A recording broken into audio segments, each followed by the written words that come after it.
Rebecca Harlow clutched the crumpled notice in her trembling hands, the bold red "Final Warning" stamp mocking her as the morning sun cast long shadows across her modest kitchen. It was 1876 in Florissant, Colorado, and at 26 years old, she never imagined she'd be facing financial ruin and the prospect of losing everything her father had worked so hard to build. $4,000, she whispered to the empty room, the enormity of the debt her husband Charles had left her with when he disappeared 3 months ago still incomprehensible. The bank would foreclose on her small ranch in 2 weeks unless she could produce a miracle. The drought had already claimed most of her cattle, and the remaining livestock wouldn't fetch a tenth of what she owed. Rebecca smoothed her faded calico skirt and tucked a loose strand of honey-brown hair behind her ear. The mirror reflected a face that had grown too thin, with dark circles beneath once bright hazel eyes. She squared her shoulders, refusing to give in to the tears threatening to spill. Charles had already taken enough from her trust, her security, and nearly all their savings before vanishing without a trace. She wouldn't give him her dignity, too. A knock at the door startled her from her thoughts. Rebecca quickly wiped her eyes and straightened her spine before pulling it open to find Sheriff Jenkins standing on her porch, hat in hand. "Morning, Mrs. Harlow. Just checking to see how you're holding up." "I'm managing, Sheriff," she replied, forcing a smile that didn't reach her eyes. "Any word about Charles?" The older man's weathered face softened with sympathy. "I'm afraid not, but there's been talk around town. The bank's making noise about your property." Rebecca's fingers tightened on the doorframe. "I have 2 weeks to come up with the money, that's what I heard." Sheriff Jenkins twisted his hat nervously. "Mrs. Harlow, Rebecca, have you considered your options? Your father was well respected, and there are folks who might be willing to help." "I won't take charity," she said firmly. Pride was about all she had left, not charity, he corrected. "Work. Miller's looking for help at the general store, and the Harvey house needs a cook." Rebecca bit her lip.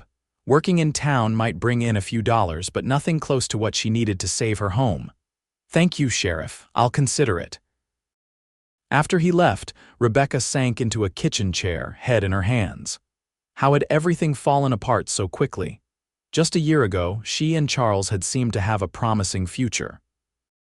He'd courted her with flowers and sweet words, and while it hadn't been a love match exactly, she thought they shared respect and common goals. Then came the drinking, the gambling, and finally the revelation that he'd mortgaged everything to dangerous men before disappearing. The sound of approaching hoofbeats drew her attention. Rebecca moved to the window, surprised to see a rider approaching a tall figure on a chestnut stallion she didn't recognize. Visitors were rare these days. Most folks in town avoided her out of awkward pity or judgment. She watched as the man dismounted with the easy grace of someone who'd spent his life in the saddle. He was lean but broad-shouldered, wearing a dust-covered denim jacket and worn leather chaps. His dark Stetson shadowed his face until he removed it, revealing sun-bronzed features and striking blue eyes. Rebecca opened the door before he could knock. "Can I help you?" The stranger's gaze traveled over her, not in a way that made her uncomfortable, but with a forthright assessment. "Mrs. Harlow, I'm Adam Armstrong. I heard you might need some help with your place." "Who told you that?" she asked, immediately defensive. "Sheriff Jenkins mentioned you're on your own. I'm looking for work, and he said you might have some." His voice was deep but gentle, with a slight Texas drawl. Rebecca studied him more carefully. He was older than she'd initially thought, perhaps early 30s, with lines at the corners of his eyes that spoke of hard work under the sun. There was something steady in his gaze that made her hesitate before turning him away. "I can't pay much," she admitted finally. "The ranch isn't doing well." A ghost of a smile touched his lips. "I don't need much, madam, just fair treatment and a place to bed down." Against her better judgment, Rebecca found herself stepping back to invite him in. "Come in, Mr. Armstrong. We can discuss terms over coffee." Adam followed her inside, removing his hat and dusting off his boots before crossing the threshold's small courtesies that spoke of good upbringing. As he settled at her kitchen table, Rebecca felt a strange flutter in her chest. It had been a long time since a man other than Charles had sat in that chair, and longer still since she'd felt anything but dread at male company. "I heard about your husband," Adam said carefully as she poured coffee. "I'm sorry for your troubles." Rebecca stiffened. "Did the sheriff tell you everything then? Just that he left some months back, and that the bank's looking to collect?" His eyes met hers directly. "I don't listen to gossip, Mrs. Harlow." "Then you're the only one in Florissant who doesn't," she said with a bitter laugh. "My husband left me with $4,000 in debt and a failing ranch. I have 2 weeks before I lose everything." Adam didn't flinch at the amount. "That's a steep hill to climb." "It's an impossible mountain," Rebecca corrected him, surprising herself with her candor. "I appreciate your offer of help, Mr. Armstrong, but one man can't save this place. Not with most of my cattle dead from drought and the rest not worth a tenth of what I owe." He took a sip of coffee, considering. "Maybe cattle isn't the answer right now." "What do you mean?" "This is good land, rich soil. You ever think about growing something besides grass for beef?" Rebecca frowned. "Like what?" "Potatoes do well in this soil, beans too, won't make you rich, but they'll turn a profit faster than rebuilding a herd." She studied him with new interest. "You know farming." "I know a bit of everything, Mrs. Harlow. Spent time on my uncle's farm in Kansas before I rode with a cattle outfit in Texas. Worked some silver mines near Leadville too." He set down his cup.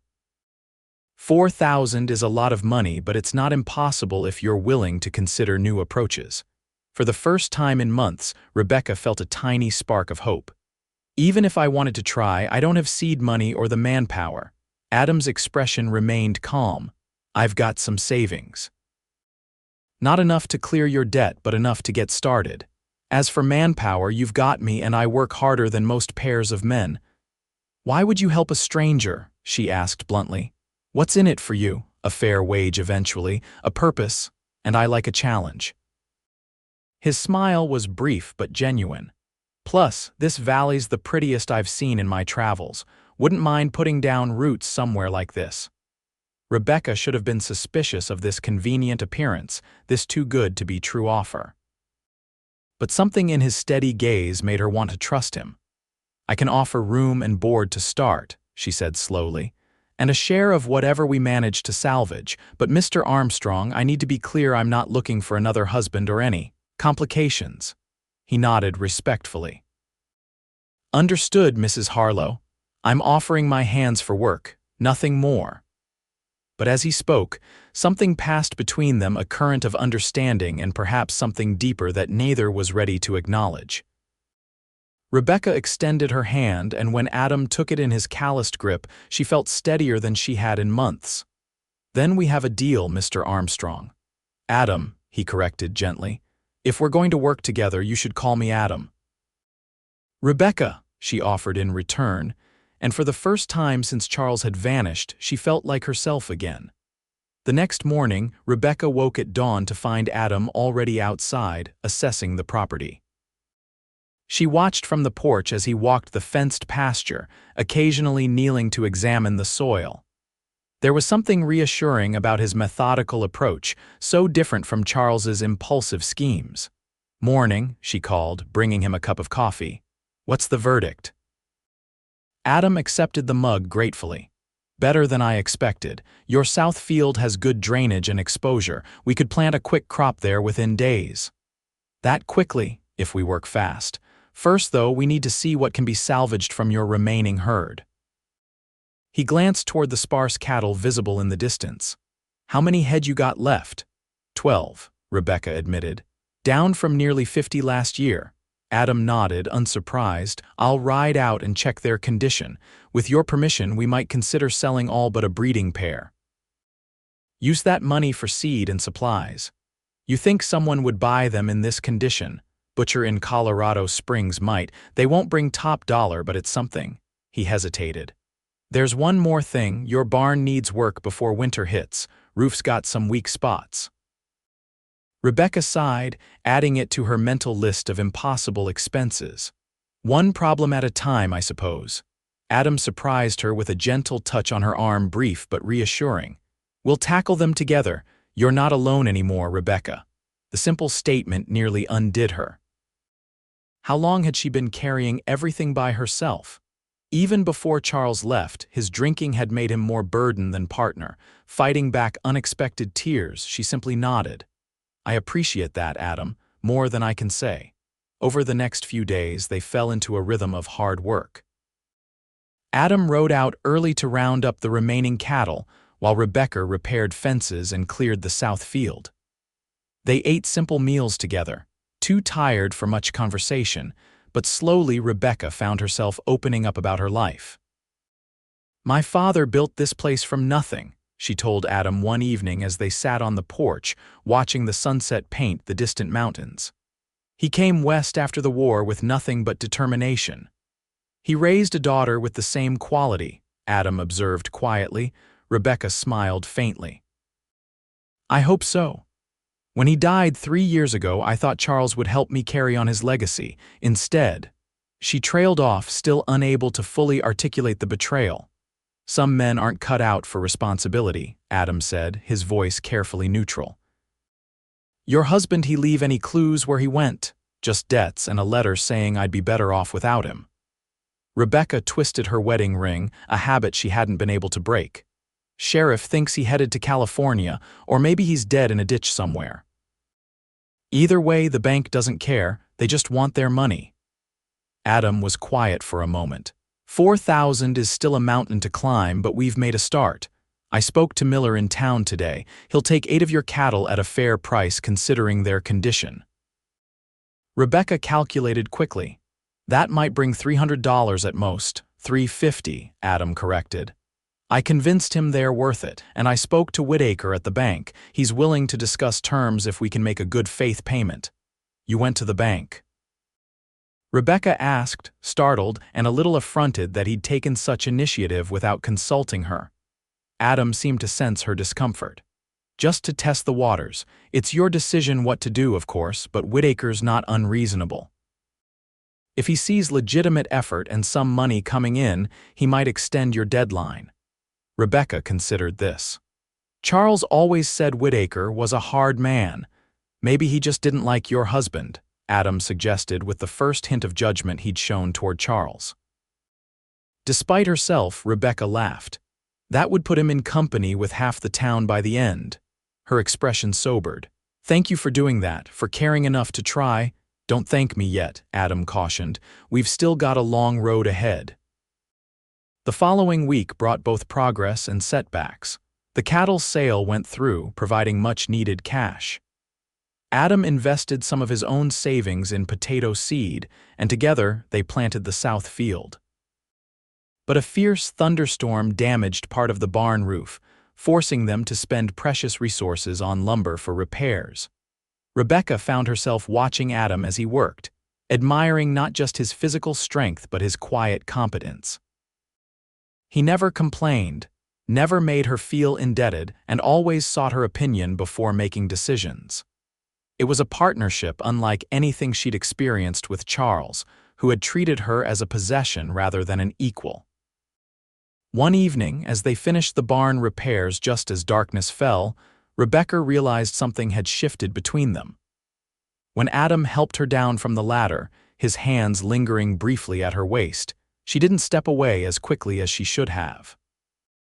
Their eyes met in the lantern light, and for a moment neither spoke. "We make a good team," Adam said finally, his voice rougher than usual. "We do," Rebecca agreed, her heart beating unexpectedly fast. "I never thought," she stopped, unsure how to express what she was feeling. Adam waited, patient as always. "I never thought I'd trust a man again," she finished honestly. "I'm honored by your trust," he said simply. "I won't betray it." As the days turned into weeks, their efforts began to show results. The potato field sprouted promising green shoots, and Adam found work breaking horses for a neighboring ranch, bringing in additional income. Rebecca started selling fresh eggs and butter in town, rebuilding relationships with townspeople who had distanced themselves during Charles's decline. The bank agreed to extend their deadline by 2 months, impressed by their partial payment and business plan. It wasn't a solution, but it was breathing room. "We'll still be short at least 3,000, Rebecca calculated one night, going over their ledgers at the kitchen table. "Even if everything goes perfectly." Adam, who'd been unusually quiet that evening, pushed a folded paper across the table. "I might have an answer for that." Rebecca opened it to find a notice about a horse auction in Denver. "I don't understand. Armies looking for cavalry mounts. They pay top dollar for good stock." Adam leaned forward, his expression earnest.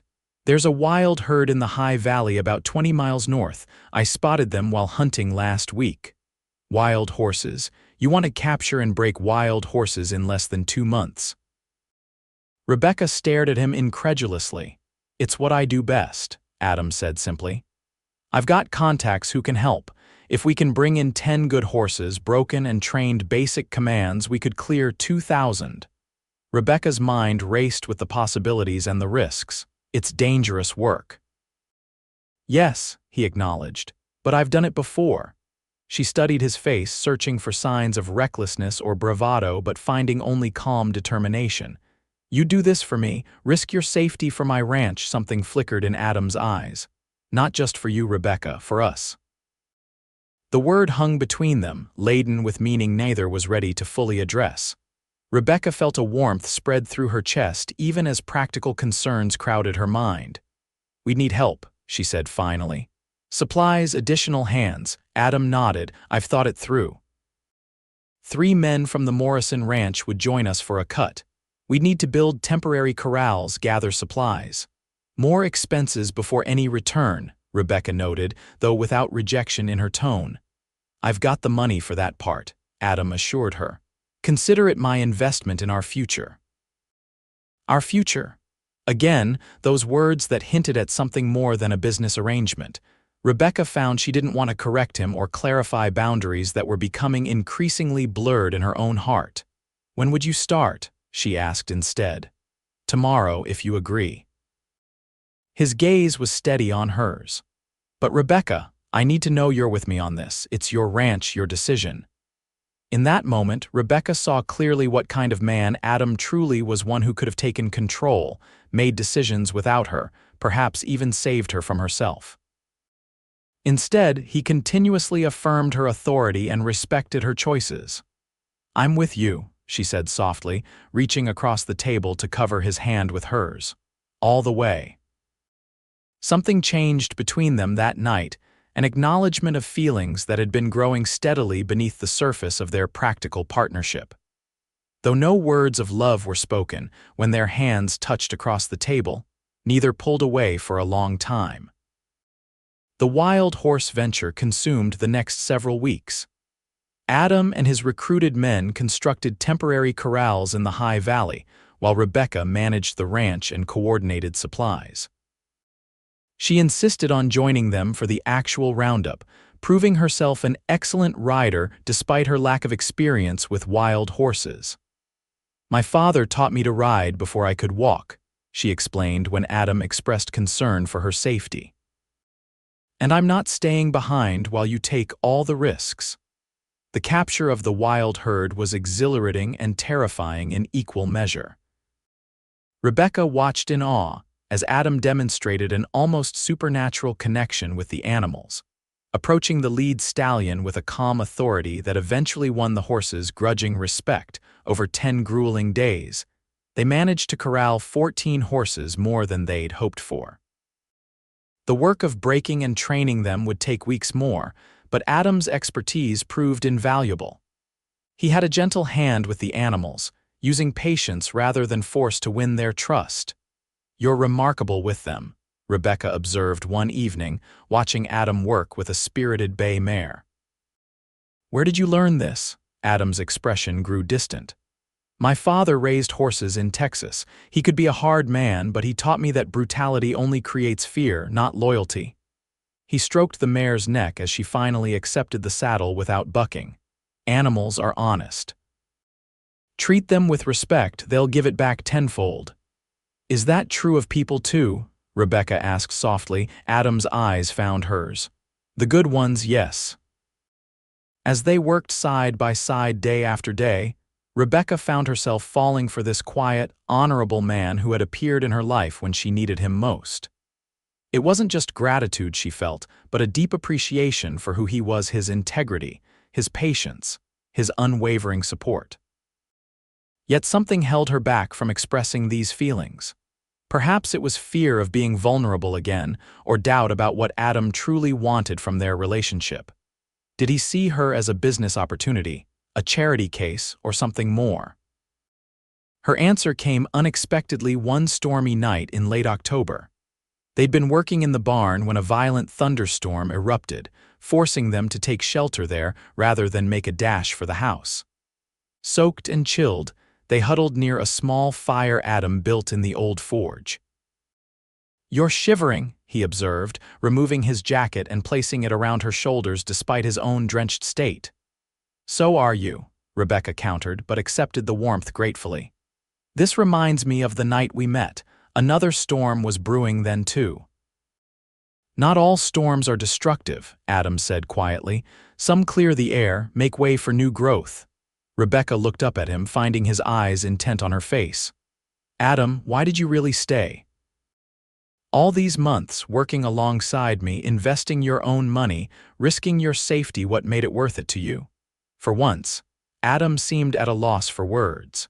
He poked at the fire, gathering his thoughts before meeting her gaze again. "When I rode into Florissant, I wasn't looking to stay," he admitted. "I've been a wanderer most of my life, never settling anywhere for long. But then I met a woman who faced impossible odds with courage I couldn't help but admire." His voice softened. "The more I knew you, Rebecca, the more I wanted to be part of your story." Rebecca's heart quickened. "And now I can't imagine riding away." He reached out, hesitantly brushing a damp strand of hair from her cheek. "I love you, Rebecca. I think I have since that first day at your kitchen table." The words she'd both longed for and feared hung in the air between them. Rebecca closed her eyes, overwhelmed by emotion. "I've been afraid to trust these feelings," she whispered. "After Charles, I'm not Charles," Adam said firmly, though without anger. "And you're not the same woman who married him. We've both earned the right to start fresh." Rebecca opened her eyes, seeing the sincerity in his. "I love you too, Adam, more than I thought possible." When he kissed her, it was gentle at first, then deepening with a passion that spoke of long, restrained feelings finally set free. The storm outside faded from awareness as they found in each other a shelter more powerful than any physical structure. Later, wrapped in blankets beside the dying embers, they spoke of futures they might build together. Not just saving the ranch, but transforming it into something that was truly theirs. "I want to marry you," Adam said, his arms secure around her. "Not just for practicality or security, but because I can't imagine my life without you in it." Rebecca traced the line of his jaw, still marveling that this good man had chosen her. "Yes," she said simply. "Yes to all of it." The weeks before the Denver horse auction passed in a blur of hard work and newfound joy. Their engagement became public knowledge in town, met with general approval and relief that Rebecca had found happiness after her ordeal with Charles. Only banker Whitaker expressed reservations, pulling Adam aside one day in town. "Armstrong, a word. I admire what you're doing for the Harlow place, but I should warn you there's still the matter of her husband." "Charles abandoned her," Adam replied, his voice cool. "Sheriff's been searching for months."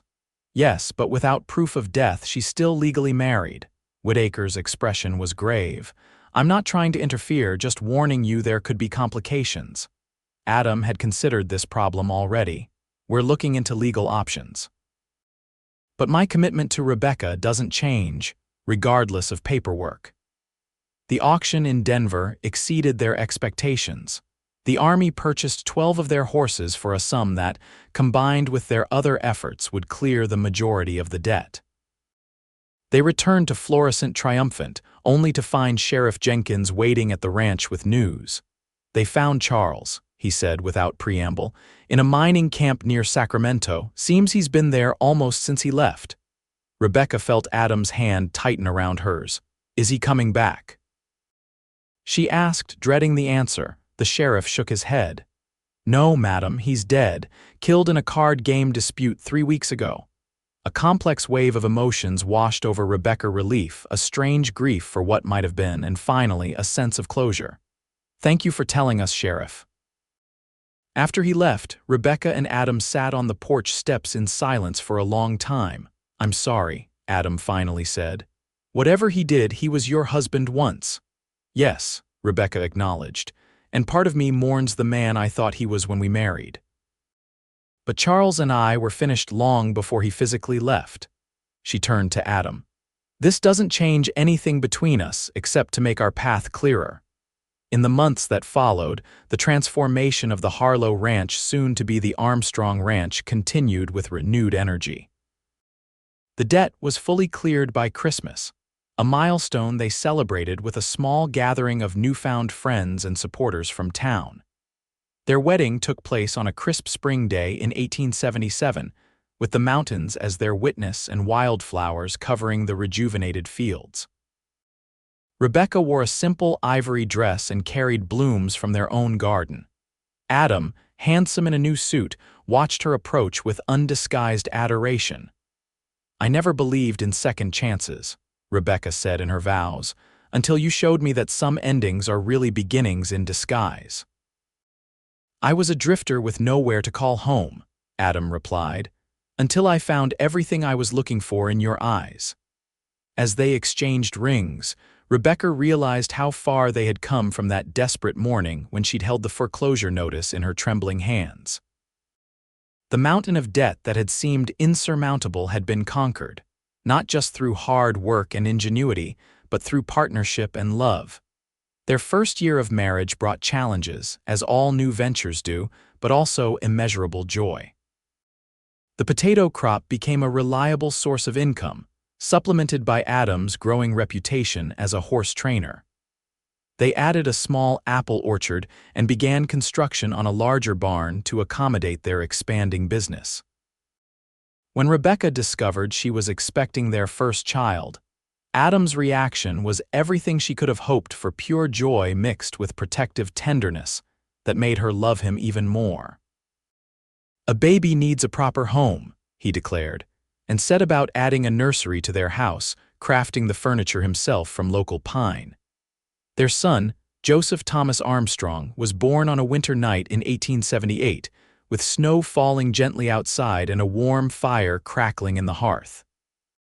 As Rebecca held their child and Adam's arms encircled them both, she marveled at the journey that had brought them to this moment of perfect contentment. He has your eyes, Adam whispered, touching their son's tiny hand with wonder. And your determined chin, Rebecca replied with a tired smile. Poor boy is stuck with the stubborn best of both of us. Adam laughed softly. Then he'll be unstoppable. As Joseph grew from infant to toddler, the Armstrong ranch flourished alongside him. Adam's expertise with horses brought clients from as far as Denver, while Rebecca's management kept their finances stable and growing. They hired 2 permanent hands to help with the expanding operation and added sheep to diversify their livestock. Their daughter, Emily Rose, joined the family in the spring of 1880, completing their happiness in ways they hadn't known were possible. Rebecca sometimes marveled at how completely her life had transformed in just 4 years, from the brink of ruin to abundant prosperity, from abandoned wife to beloved partner and mother. You ever think about how differently things might have turned out? She asked Adam one evening as they sat on their porch, watching their children play in the yard while the sun set behind the mountains. Adam took her hand, running his thumb over the gold band he'd placed there. Sometimes, if I'd ridden through Florissant a day earlier or later. If you'd turned me away that morning, I nearly did, Rebecca admitted. I was so determined to handle everything alone. You could have, Adam said with certainty. You're the strongest person I've ever known, but I'm grateful beyond words that you let me be part of your story. Rebecca leaned against his shoulder, content in a way she once thought impossible. Not just part of it, you rewrote it entirely. They sat in comfortable silence, watching their children's laughter paint the air with joy. The ranch spread before them, green and thriving, a testament to what determination, hard work, and love could build from the ashes of betrayal and debt. "We did it," Rebecca murmured. "We conquered that mountain together." Adam kissed her temple gently. "And I'd climb 1,000 more, as long as you're by my side." As twilight deepened into evening, they gathered their sleepy children and moved inside, closing the door on a day ending and opening to the promise of tomorrow.